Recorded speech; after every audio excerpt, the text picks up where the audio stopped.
ये चेक तुम्हारा हो सकता है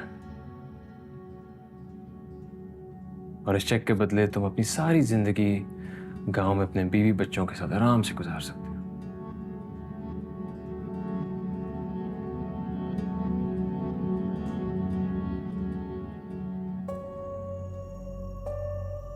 मुझे करना क्या होगा?